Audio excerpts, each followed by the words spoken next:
जय हिंद। आप सभी को नमस्कार। आशा करता हूं आप सब बहुत ही अच्छे हैं, पूरी शिद्दत जिल जोश से अपने ड्रीम के लिए लगे हो। मैं फिर से आपको रिमाइंड करता हूं कि बिहार दरोगा का जो पेपर हुआ था, अगर मेंस का पेपर का बात करें तो सिर्फ एक क्वेश्चंस आपके नोट्स और वीडियो से बाहर थे। मैं फिर से आपको इंश्योर करता हूं जितना आपको दिया जा रहा है ये मोर देन इनफ इस एग्जाम को नॉट ओनली क्रैक करने के लिए, अमॉन्ग दी टॉपर आने के लिए, ठीक है। क्योंकि जो भी हम यहां बता रहे हैं आपको सिर्फ एनालिसिस नहीं किया जा रहा है, डीप डाउन माइक्रो लेवल पे जाके आपको एनालिसिस किया जा रहा है कि अगर पढ़ना है तो क्या पढ़ना है, ठीक है। और हर एक वीडियो में ये हम आपके सामने प्रूफ करते हुए जाएंगे। लास्ट दो जो आपका सेक्शन बचा हुआ है साइंस में, एक है आपका एनवायरनमेंट और एक है बोटनी। इस दोनों में बेसिकली आपको क्या पढ़ना है, क्योंकि एक्सरसाइज का एग्जाम आपका सामने है, इसीलिए हम इसको भी अभी कंप्लीट करवा दे रहे हैं। नीचे लिंक है। हर दिन मैं फिर से कहता हूं मैक्सिमम क्वेश्चंस तो आपको स्टेटस वाले एक्सप्लेनेशन से आ जाएगा जो हम आपको प्रोवाइड कर रहे हैं। और जितने वीडियो पीडीएफ आपको प्रोवाइड किए गए हैं, जैसे कि आज अगर आप मान लीजिए आपका आज बोटनी का है और आपका एनवायरनमेंट का है, तो अगर एनवायरनमेंट का बात कीजिएगा तो देखिए 2 पेज में पीवाईक्यू के हिसाब से पूरा एनालिसिस करा के आपको वीडियो पीडीएफ दे दिया गया है, ठीक है। उसी को पढ़ना है, बार बार पढ़ना है। देखिए ये तो खैर प्रिंटेड वाला है, ठीक है। जो की पॉइंट्स निकाला गया था ये आपका पूरा एनवायरनमेंट का है, ठीक है, और ये है आपका बोटनी का।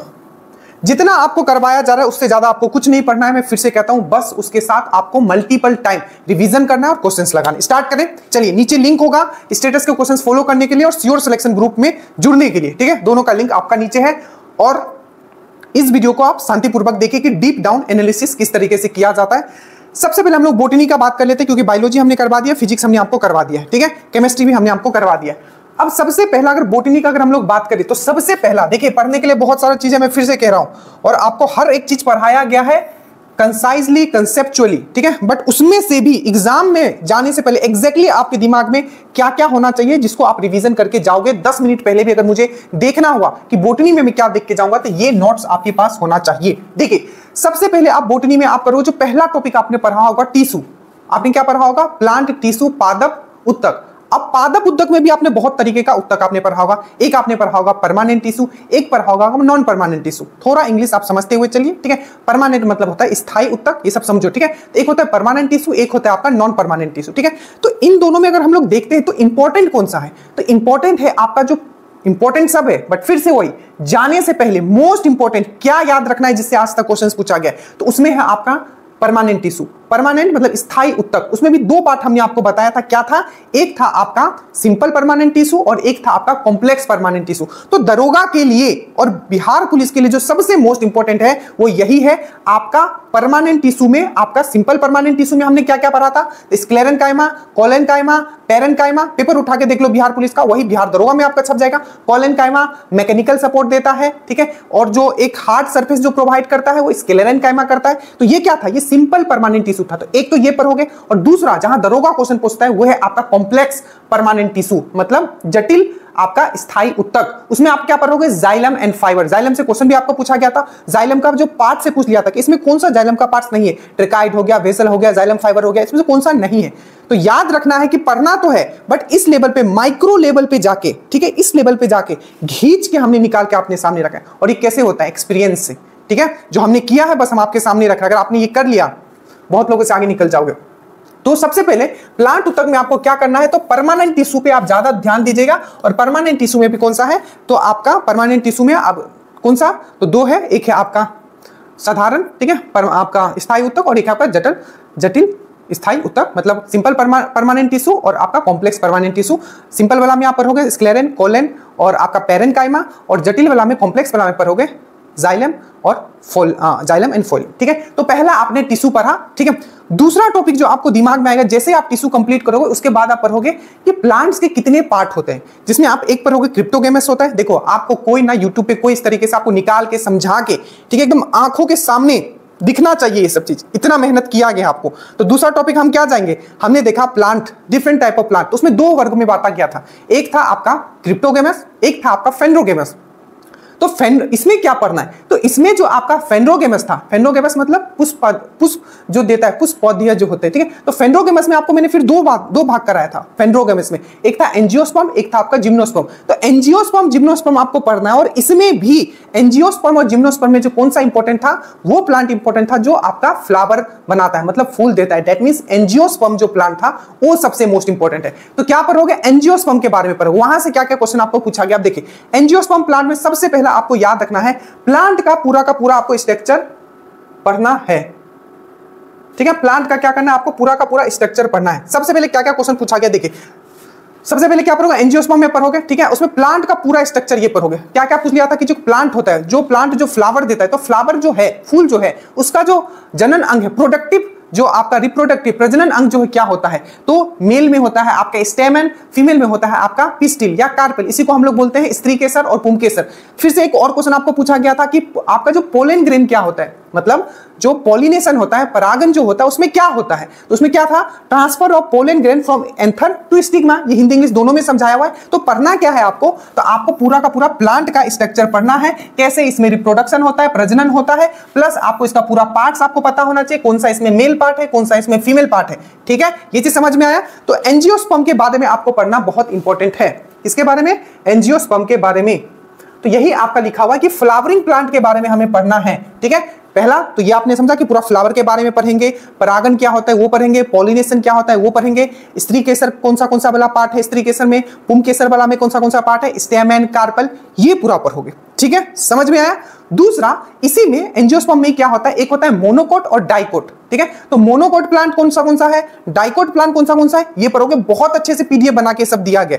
नेक्स्ट जो दरोगा का क्वेश्चन पूछा जाता है कि ए लैंगिक और द्विलैंगिक, मतलब जैसे कि आपको 4 ऑप्शन दे दिया था, एक्साइज का क्वेश्चन है आपका, मस्टर्ड, सरसों दे दिया, हिबिस्कस दे दिया, 4 ऑप्शन दे देता है। उसमें पूछता है कि बाइसेक्सुअल प्लांट कौन सा है, ठीक है। क्या है बाइसेक्सुअल, द्विलैंगिक प्लांट कौन सा है, तो वो पढ़ना है। तो क्या पढ़ना है, फ्लावरिंग प्लांट का पूरा अच्छे से उसका सिस्टम समझ लेना है, एसेक्सुअल और बाइसेक्सुअल प्लांट के बारे में पढ़ लेना है। ये भी पढ़ लेना कि ट्रू और फॉल्स, जैसे कि नाशपाती हो गया, एप्पल हो गया, ये सब क्या है, ये झूठा फल है। तो ट्रू फ्रूट और फॉल्स फ्रूट आपको पढ़ लेना है। और ये सब किसके अंदर आ रहा है, एंजियोस्पर्म के अंदर आ रहा है, ठीक है। उसके बाद मोनोकोट क्या होता है, डाइकोट क्या होता है, ये पढ़ लेना है। उसके बाद प्रजनन अंग क्या क्या होता है, तो इससे पूरा का पूरा चीज कवर हो जाएगा एकदम ध्यान से, जो चीज मैं आपको बता रहा हूं। तो ये हो गया आपका फ्लावरिंग प्लांट के बारे में। दैट मींस आप एंजियोस्पर्म के बारे में आपने पढ़ा, ठीक है। यहां आप क्या पढ़ा, टिश्यू में भी कौन सा, जो मैंने आपको बताया।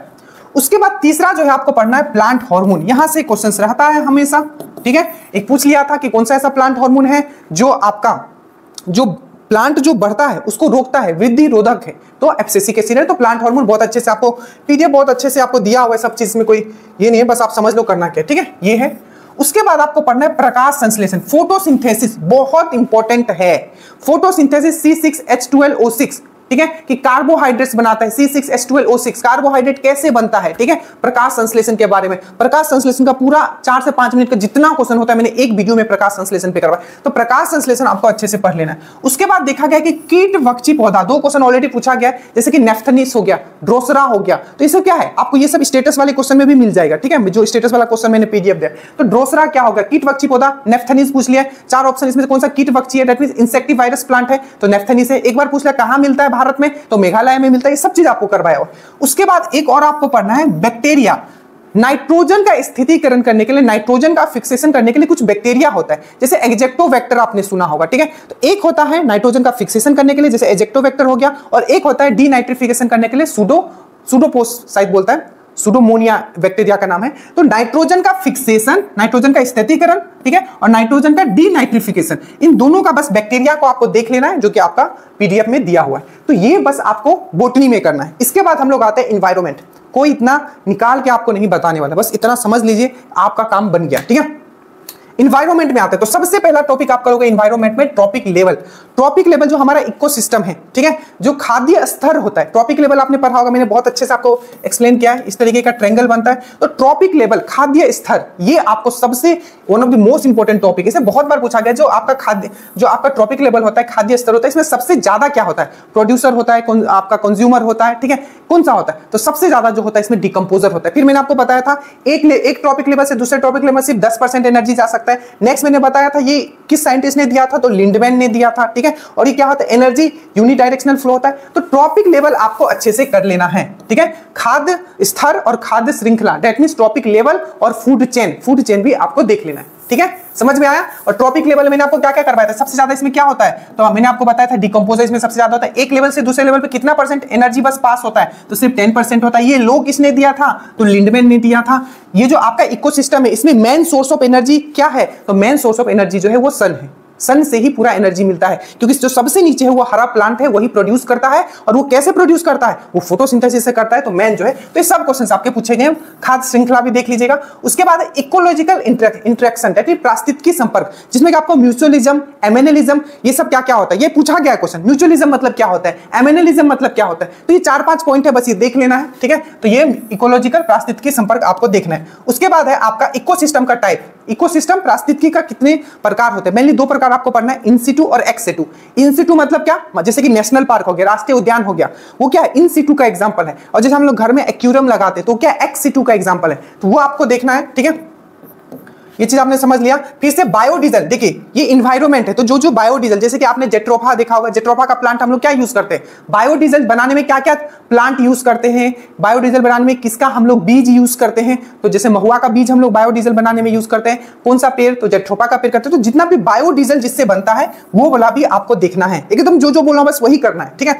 उसके बाद नेक्स्ट जितना भी एक्ट आया था, ठीक है, पर्यावरण रिलेटेड जितना भी एक्ट आया था, नेशनल लेवल पे, इंटरनेशनल लेवल पे आपको करना है। जैसे कि आपका पूछ लिया था दरोगा का ही क्वेश्चन, जो आपका जो जल, ठीक है, जो आपका जल, जो वाटर पोल्यूशन प्रिवेंशन एक्ट, ठीक है, वाटर को जो गंदा किया जाता है उसको रोकथाम के लिए जो एक्ट लाया गया था, वो कब लाया गया था, तो 1974। तो वाटर पोल्यूशन प्रिवेंशन एक्ट लाया गया था 1974। एक बार चेक कर लेना, ये क्वेश्चन पूछा गया था।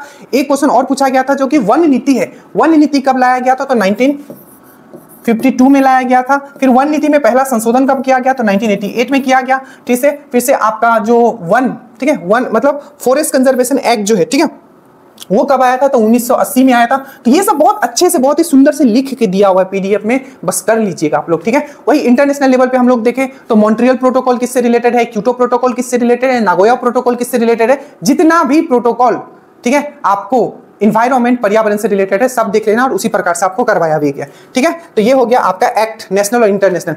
जैसे कि आपका ओजोन लेयर का, ओजोन लेयर कुछ इंपॉर्टेंट डेट्स भी आपको देखना है, ऐसे आप स्टैटिक जीके में भी करते हो। जैसे जैव विविधता दिवस कब मनाते हैं, तो 22 मई को। आपका ओजोन डे कब मनाते हैं, तो 16 सितंबर को।